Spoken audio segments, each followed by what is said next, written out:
Hello, welcome to Red Helix Cyber in Focus. And my name is Tom Exelby, Head of Cybersecurity at Red Helix. Today, we're talking about a subject that is very close to the heart of everybody in the cybersecurity industry, vendors, consultants, practitioners alike, and that is ransomware. Over the last 12 months in the UK, this has come to the fore for a number of significant events. It's even been cited as having a detrimental impact on the country's GDP to show how much of a challenge it's causing and how much of a threat it is to UK businesses and the UK as a whole. I'm joined today by my friend Ross Asquith, who not only has worked for Zscaler, Netscope, Synac, but is now a go-to for ransomware advice and expertise from Halcyon. Red Helix has been working with Halcyon for over a year now, to a proud partnership that we've enjoyed developing together, especially with such a critical challenge for UK businesses. Ross, it's great to have you, and it's great to have your expertise. Well, thank you for having me. This is going to be a fun discussion because it is right in our wheelhouse. Brilliant. Well, it's great to have you. I'll dive straight in and set the scene. And I've obviously talked about some statistics which at the forefront of people's minds, especially CISOs, information security managers who are potentially listening to this podcast. A lot of vendors and think tanks are citing this as the biggest cyber risk to UK businesses based on statistics they've seen throughout the year in 2024, but also the growth of the threat in 2025. There's a UK government survey that mentioned 18,000 more businesses in the UK were hit in 25 than they were in 24. While that statistic doesn't necessarily talk about the whole size of the challenge, it's still showing that it's growing. Specifically, SMEs are now having a challenging time in this area. 67% of SMEs who suffer an incident report significant financial difficulties. And that's probably to do with the amount of cash pipeline that they've got and their ability to sustain themselves after an incident, but also the challenge that the incident and dealing with an incident creates. That statistic came from Hiscox. Another statistic that I pulled out today is from the NCSC. They handle certain security incidents, especially when it's CNI or when it's public sector. They handled, on average, 4 significant incidents per week in 2025. We've had this discussion before. You did an excellent presentation about one of Red Helix's events. Wind the clock back and talk about where ransomware began and go through a bit of a history, because it was floppy disks and ransoms of less than $200 that started this whole thing off. Yeah, quite correct. Back in 1989 is one of the earliest, if not the earliest, fully recorded instance of what we might recognize as ransomware. This was perpetrated by Dr. Joseph Popp. He was a evolutionary biologist, and he attended the World Health Organization's AIDS conference in Stockholm. He came away with the attendee list and the postal addresses of those attendees, and he sent them all a 5.25-inch floppy disk, if you're old enough to remember those like me.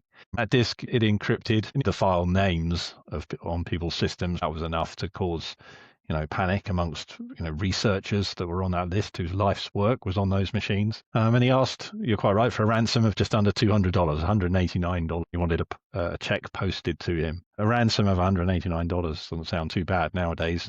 You might just pay that and not feel it. But ransoms have increased considerably since then, as have the tactics used by the threat actors and the sophistication of what they're doing. From those early days, we evolved to things like WannaCry, which was a headline-hitting example along the history of ransomware. It was that self-propagating of a ransomware, which spread through autonomous means, costing NHS £2 million, mainly due to the legacy systems that were very vulnerable to the technique it was using to spread. Globally, it cost billions. It was a significant event in ransomware's history. It brings us up to where we are today after a bit of a lull after WannaCry. Here we are with Scattered Spider and headline-hitting attacks on large organizations. Something to pull out there, that the vast sums of money that get talked about these days, challenges against UK GDP and percentage points in the reduction of UK GDP based on the new ransomware events. I think there was an estimate of £57 billion in 2025. When we talk about ransoms, what's interesting is the average ransom amount, again, global figures, is somewhere around $1 million. But when you look at the median in terms of what's paid, it's much lower, and it's somewhere around $100,000. To your point earlier about the SMEs that might be hit by ransomware. That's the sort of figures they might be being asked for, tens of thousands of pounds, or the equivalent in Bitcoin. I've seen some of the conversations between threat actors and those organizations who are pleading for a way out of the situation they're in. Whilst we hear on the news about these huge ransomware payments, reality is for smaller organizations, the payment is lower, but it's still unaffordable. That's the sad fact of it. That's part of the tactic. It's looking at businesses when they're in your systems and trying to understand, looking at the files they can get access to. What does your insurance actually cover? What's the limit of the liability? What can they meaningfully ask you?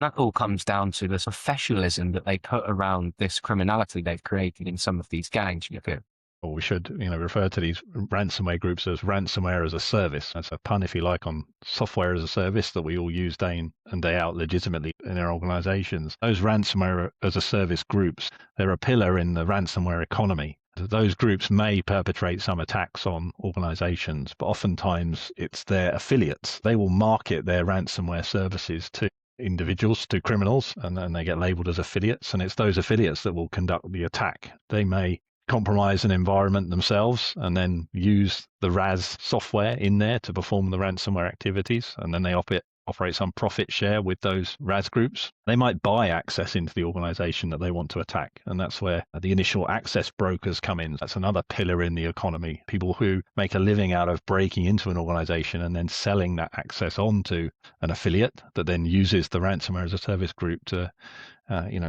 do the ransom part of their attack. There's this whole economy. The RAS groups, they have marketing people, they'll have a help desk, they'll be actively trying to recruit new affiliates through, incentives and advertising. It's a criminal activity, but it's definitely an economy all of its own. Yeah, and a whole ecosystem built up around, the cash that can be generated from ransom, which is, absolutely, astonishing and abhorrent, of course.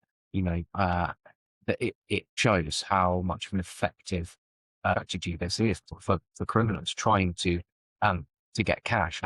We've sort of into the current ransomware threat landscape, which was the next sort of talking point I wanted to go on. We talked about how things have changed with the ecosystem that's written to do with ransomware as a service, and the ability for anyone to almost outsource the more technical elements of this to be able to conduct the activity. That's having a significant impact on the type of criminals that are carrying out these sorts of crimes. The other tactics that they bring to the party, double extortion and triple extortion. Even I saw a statistic around the number of people that are paying a ransom, but then get another ransom a few weeks later because they've not actually got the organization out of their system effectively enough, and then they have to pay another ransom in double extortion. There's a whole raft of case studies of the criminals getting creative in the way that they try and extort organizations. This terminology of single extortion, double extortion. Single extortion is perhaps the traditional concept of ransomware, where it encrypts files, locks up systems, and impacts the business's ability to operate. You're paying your ransom there to get operational as quickly as possible. The double extortion is when the attacker steals data from you, and that's almost a feature of every ransomware attack now. There are some groups that prefer to take the data rather than worrying about encryption, because actually it can be easier to steal data than trying to encrypt data. Once you've stolen that data, you've got a few options what you can do with it. You can either threaten to release it publicly unless your victim pays the ransom, or you might take that data and try and sell it to someone else. And we've even seen groups go through that data and look for valuable information within it. If you can find a list of customers or a list of individuals, you can contact them directly and you can try and ransom those individuals to prevent more of their personal data being released. There's a whole variety of things you can do if you steal someone's data. I heard about quadruple extortion the other day for the first time. Wow. So, this is another layer. Something that stands out for me doing my research into the history of ransomware and the current threat and where we're maybe going, the speed of change is increasing. Maybe in 6 months' time, we'll be talking about more quadruple extortion events or new techniques like that. What are the current ways these organizations are using to get access into systems? We're interested in stopping these attacks, right? Disrupting them as early as we can. Therefore, we need to understand the mechanisms that are used by the threat actors, the ransomware groups, to compromise the environment of the victim. Although the end game is to steal data or encrypt data, a ransomware attack is not really any different from any other kind of breach of your environments. Someone needs to find a way in, and then they need to make that access persistent. They need to explore that environment. That initial way in is key. We call it initial access. I talked earlier about initial access brokers who specialize in getting that access. The most common is still to go down the human weakness route, the social engineering, whether that's calling the help desk, pretending to be somebody and getting a password reset and gaining credentials in that way and finding a way in, or whether it's seeking some vulnerability within the perimeter of the organization, a vulnerability in a firewall or a VPN service or an open remote desktop session. Those still lead to unauthorized access into the environment. If we look back at the retail attacks of last summer, voice phishing was used there, as I just described, calling up the help desk. We've seen some of that get more elaborate. You start to bring in the use of AI to impersonate the people when they call the help desk. But the ransomware groups are pretty smart, or the affiliates. They'll do their research on an individual, do a bit of open source intelligence from LinkedIn. They'll know who the boss is. They'll know what department somebody works in, and they can weave that into their conversation with whoever they're talking to when they're trying to trick them into performing this action that gives them access. We can talk about AI later on, but AI has a role in that phishing piece because it helps the attacker with that initial access piece. Yeah, absolutely. Seeing that across the board, the industry is forefronting identity-based threats. Within that, they're talking about threat actors using identity as a way in, whether they've stolen that identity through credentials you've willingly given up through some sort of social engineering, or whether they are broken your password. And they talk about these organizations logging in rather than hacking in. There's certain tools supported with SOC services monitoring, how individuals are behaving that can identify that. I've seen House promotes through its blogs and the quarterly threat intelligence briefs that you're providing the statistics and the unpacking analysis of what you're seeing in the industry. It's how these organizations behave once they're inside a system, living off the land and EDR bypass. Yeah, we do describe this ransomware attack chain. It is important to think of ransomware as a bit of a campaign. Generally, if a threat actor is targeting your organization, they will have a series of steps that they will follow. We can't just think about ransomware as, that's that payload that encrypts stuff. Ransomware is a human-led activity. Someone will be scheming to find a way into the environment through initial access. They'll then want to make their access persistent, so they will be looking to install some form of backdoor, some remote access into the environment. Beyond that, they need to explore it, and they're unlikely to have breached into the environment on exactly the right endpoint or server that provides them with the data they need or that they want to attack. They are going to enumerate in the environment. They're going to scan it. They're going to find new hosts, new servers. They're going to be looking all the time for any kind of endpoint that has a lower level of protection than another. They'll certainly be looking for crown jewels type data and repositories of it. All of those activities and actions they're taking are opportunities for us to detect their presence, right? We're looking for those activities, and we can move to prevent it and therefore stop them moving further along the chain. Definitely try and stop them before they get to the point of trying to exfiltrate your data to steal it or to encrypt data to cripple operations. For a lot of people, the defense against that movement in their environment and the compromising of those additional hosts is the EDR, the endpoint detection and response.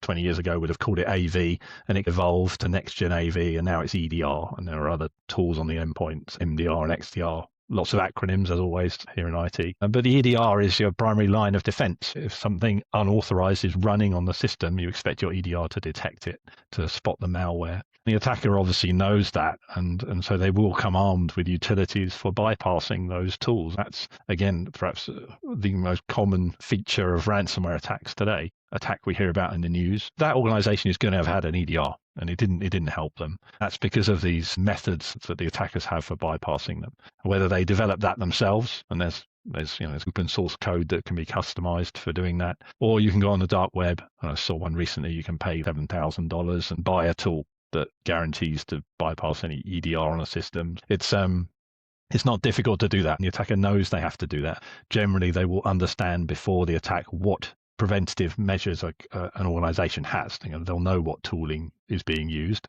and they will have experimented on that tooling previously to know that they can bypass it. This boils down to needing layers of defense and not just depending on one thing. Leaning too much on your EDR to protect you against ransomware is probably the failing there. We'll talk a bit later about what we could do perhaps more to help protect ourselves. Absolutely. Yeah, that's the next point of discussion. I think what I find fascinating is living off the land and looking down at the list of tools that ransomware groups are using to live off the land and explore the system. The top 5 to 10 are all common processes and tools that are going on in a normal IT setup. And these things are happening in the background without the EDR knowing, because it sees it as a legitimate, fascinating challenge that we've got security practitioners to unpack what's going on under the hood of what's seemingly legitimate activity. It's tough because you're looking at tools that are built into Windows, if that's the target operating system, that can be used in very legitimate ways for useful purposes, but can also be misused for nefarious, malicious purposes. Tools that help you manage the backups on a Windows machine can just as easily be told to delete those backups. That's the sort of thing that we'd see a ransomware doing. Drivers for Windows, that are designed to help you, use new pieces of hardware and so on.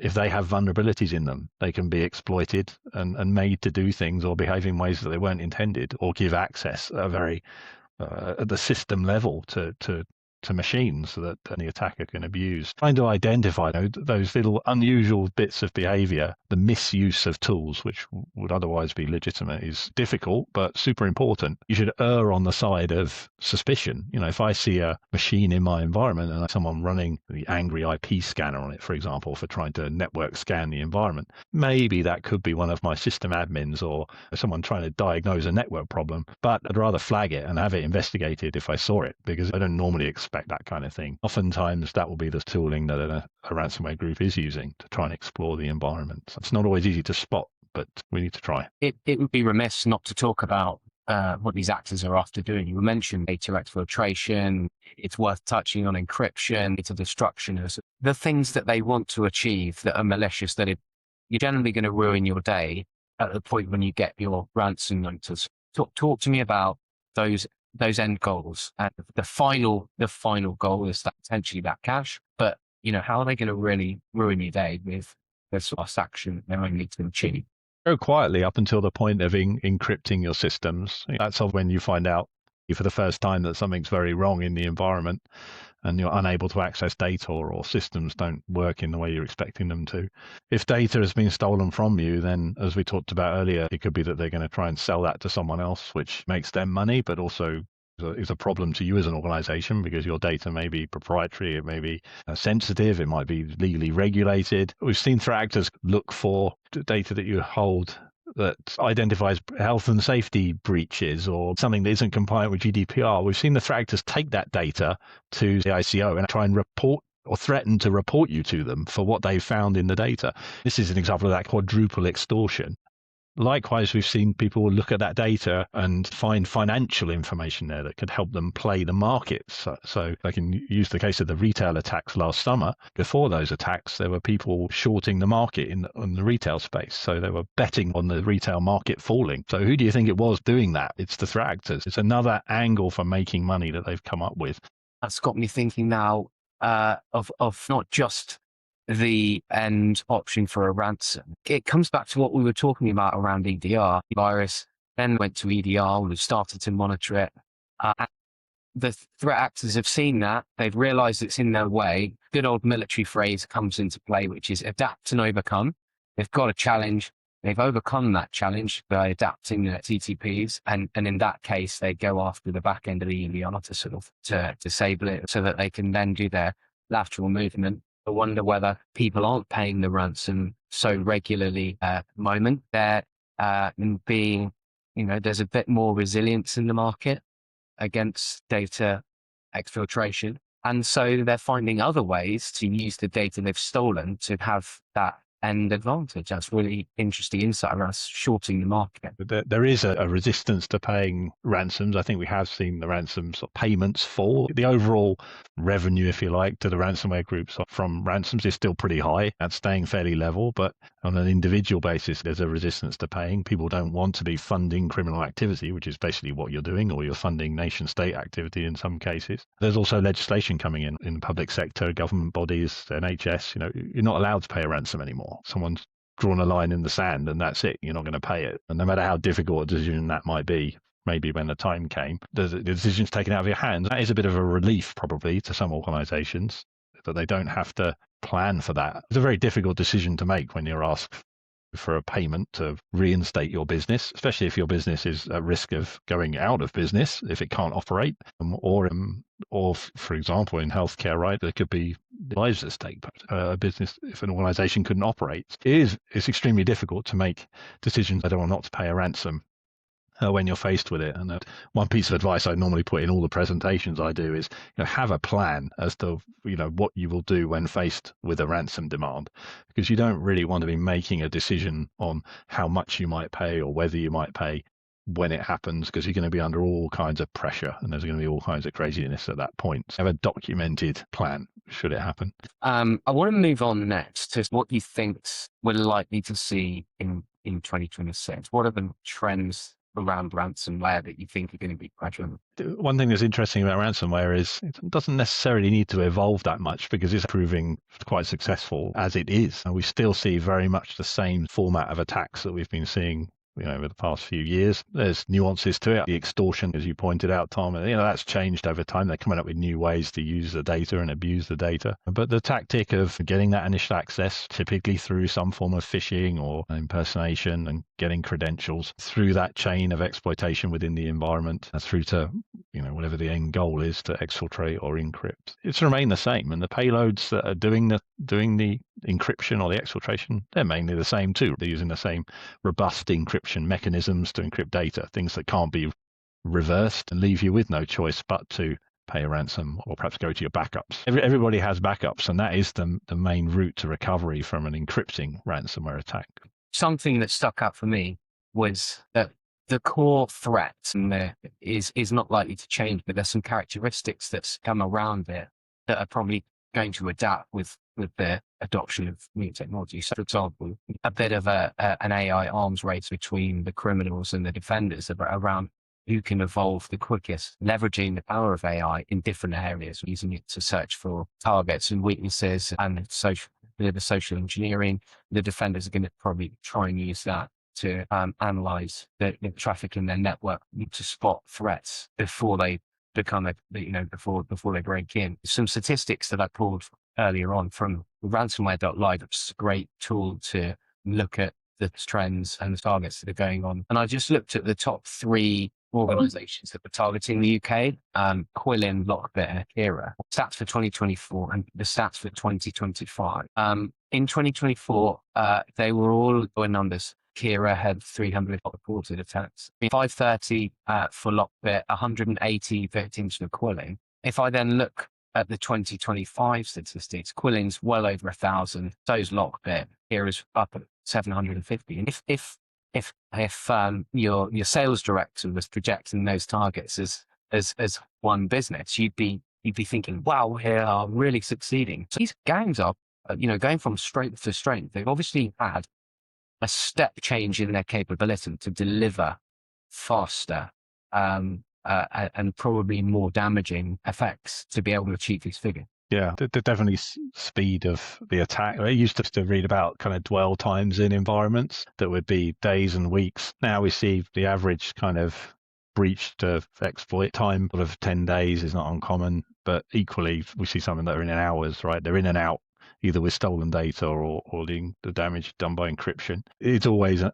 arms race in the ransomware space between defenders and the attackers. They're well funded. Look, it's a criminal activity. They don't always have the levels of governance that normal organizations have, right? They have to pay taxes and they don't have to worry about labor laws. They can optimize their business around those criminal ways. They'll come up with novel ways of doing things. AI is creeping in here and there. As I said earlier, I think AI has a role in that initial access piece in terms of impersonation and crafting effective phishing and automating interactions with people to try and trick them into giving up credentials and information about themselves. We are seeing AI creep into some of the code. We see lots of ransomware samples and analyze them. There was a ransomware about a week ago. Looking at that code, it looks like parts of it were written with AI. AI actually introduced a flaw into that ransomware, interestingly. Like many people who've used AI, you find sometimes it gets things a bit wrong or hallucinates. So that group, the code that they released in their encrypting ransomware was flawed in so much as after it had encrypted, it wasn't possible to recover it, not even for the attacker.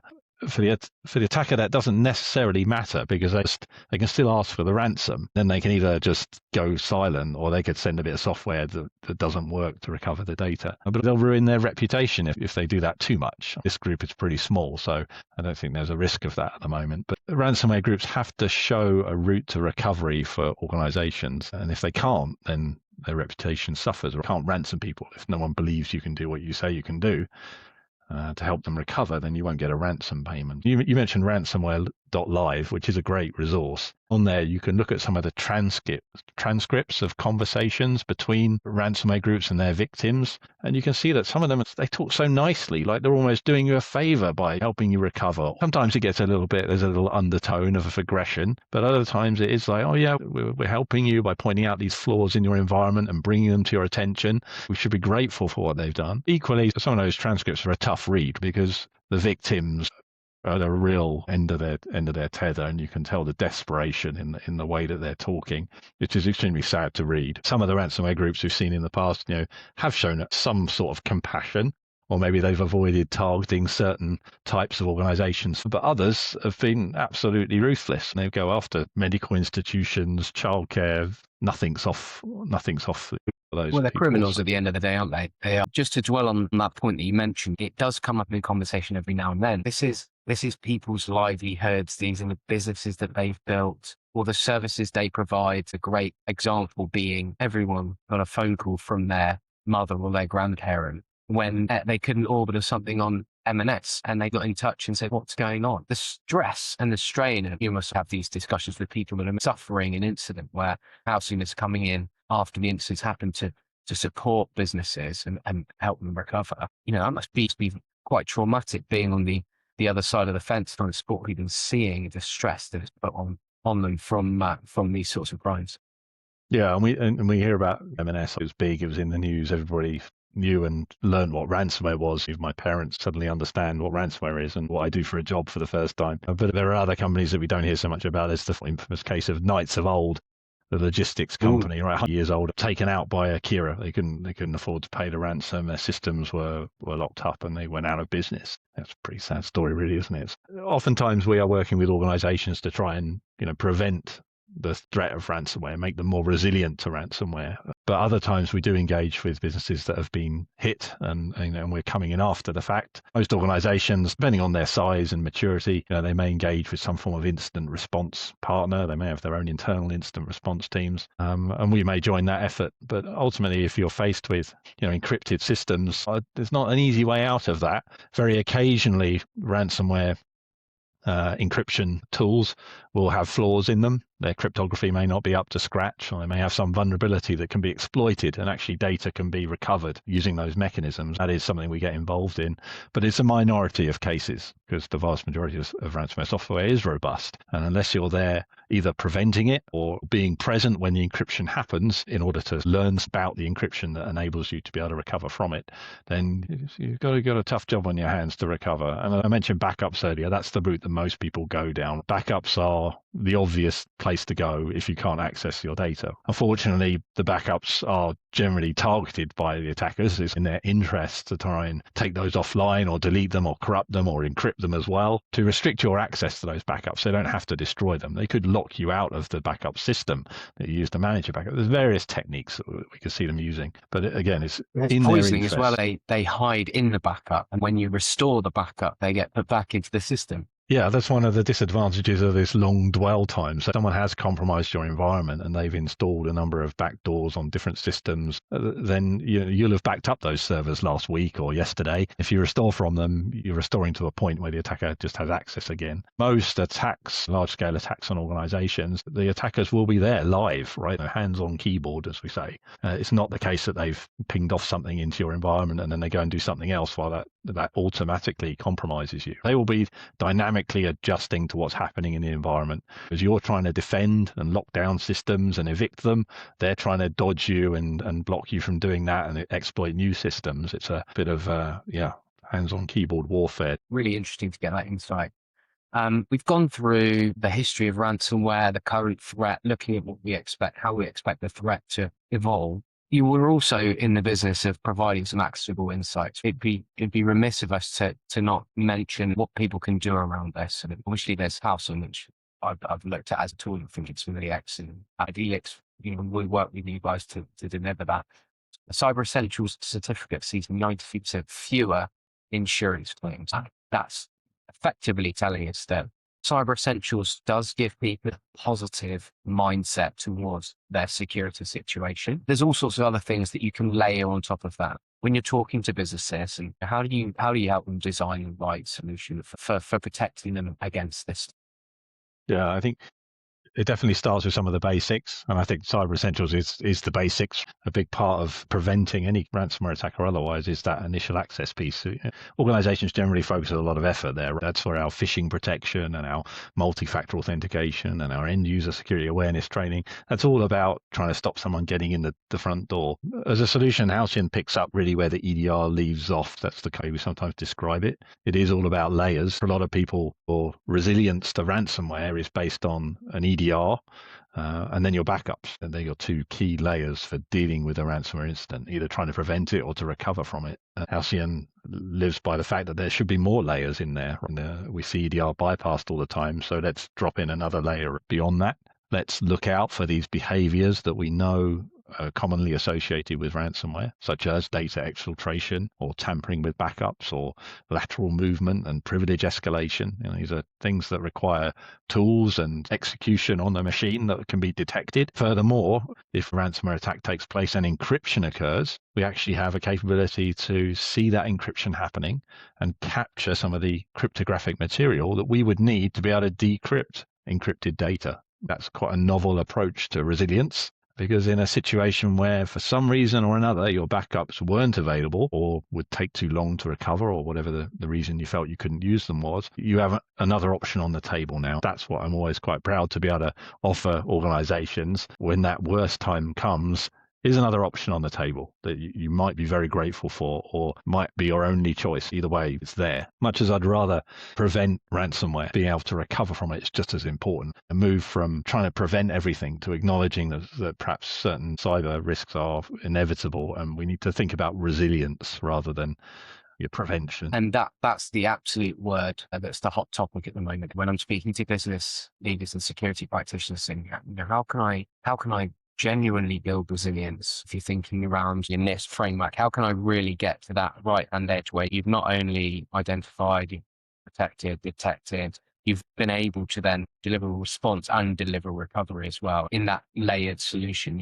You've got that planning mindset of, we do need to have a plan. We need to understand what part our backups are going to play in that plan, what part our tools are going to play in that plan, what part our personnel are going to play in that plan, then have the ability to go and rehearse it. And we're going to talk and educate people, because there's lots of people that are going to be involved in that process who probably don't get involved with cybersecurity on a daily basis. But suddenly they're having to have a discussion around the fact there's a cyber breach that we're going to have to be talking to insurance, we're going to have to be talking to lawyers. In smaller businesses, maybe sending messages to ransomware gangs, having that technical ability to say, under the hood of our security stack and the layers we put in place, we do have this option to decrypt the data that we've lost. Having that plan and rehearsing it is really key. You mentioned talk in the boardroom, and ransomware was raised to that kind of level of awareness by the attacks last year. There were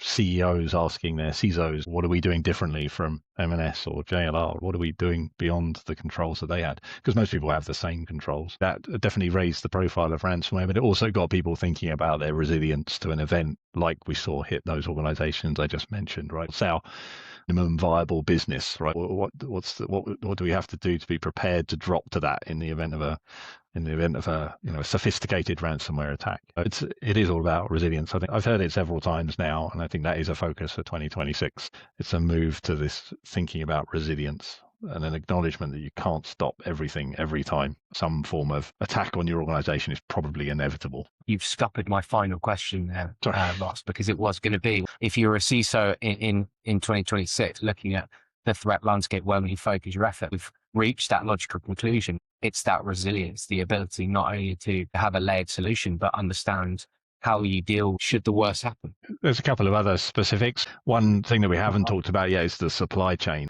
That's a hot topic at the moment. We saw again the impact of the JLR attack on its supply chain. Thousands of other organizations impacted by the attack on them.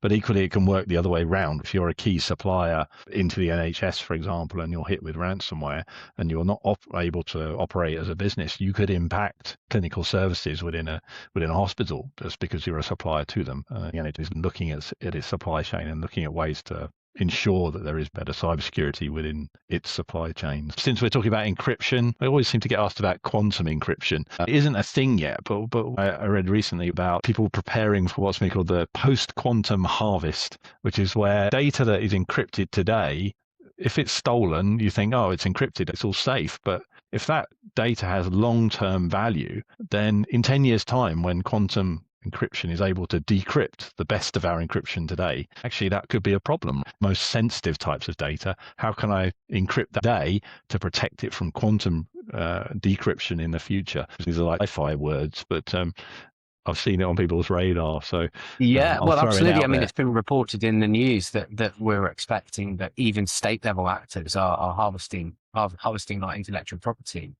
And you can imagine there's some probably interesting discussions in JLR about their battery technology or their diesel engine technology, maybe even in Marks and Spencer's around what's in their prawn mayonnaise sandwiches, where they're concerned that this data had been stolen and is maybe sat waiting to be decrypted when the capability arises. Secret source, literally the secret source. Absolutely.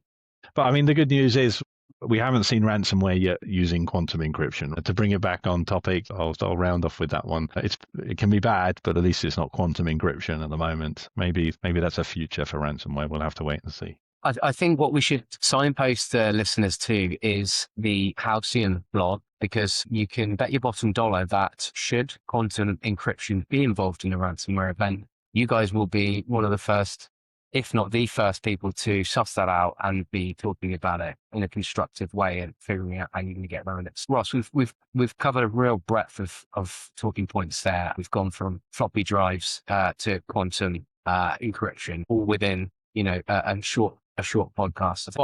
What really sticks out for me is just that this isn't going away, and everything that we've said, and all of the fascinating insights that you've brought to the discussion are at the forefront of people's minds. It's been great to have you for the discussion. I'll make sure we post a link below for the Halcyon blog. If you've got any topics that you would like us to cover at Red Helix Cyber and Focus, please put them in the comments.